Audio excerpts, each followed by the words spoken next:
A 14-year-old girl is dead, her younger sister in the intensive care unit after a high-speed crash in the city of Richmond tonight.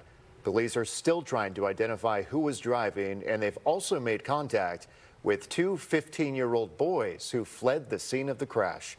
KTVU's Mark Sayre has the story from Richmond.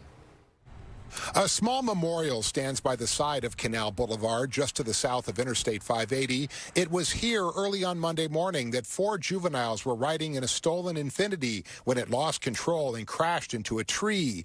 This still photo captured the mangled vehicle as it was being towed away. They did unfortunately discover a heavily damaged Infiniti on Canal Boulevard, and there was a female occupant that had been ejected from the vehicle that unfortunately succumbed to her injuries at the scene. The victim's 11-year-old sister was also critically injured. Police say security video from a nearby business captured two teen boys running from the scene of the crash, but they were later identified and contacted by police, but no arrests have yet been made. At this point, the key question is, who was driving? Well, it's important because the driver is potentially facing manslaughter, possession of a stolen vehicle, and felony hit-and-run charges once we can determine who that person is. Residents say street racing and sideshows are a common occurrence here along Canal Boulevard. This accident occurred in a largely industrial area between a sewage treatment plant and railroad tracks. There were cops everywhere. Resident and former city council candidate Andrew Butt captured the aftermath of the crash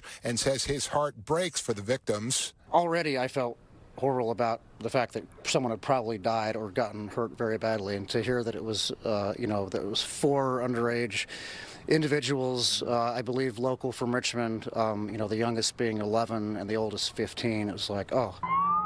Butt says he and other residents routinely hear sideshow and street racing activity here, like this video captured from his backyard last month.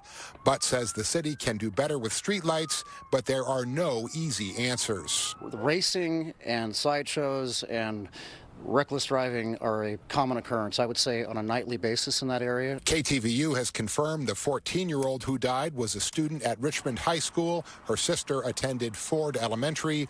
Both recently came to the United States from El Salvador. Reporting in Richmond, Mark Sayre, KTVU, Fox 2 News.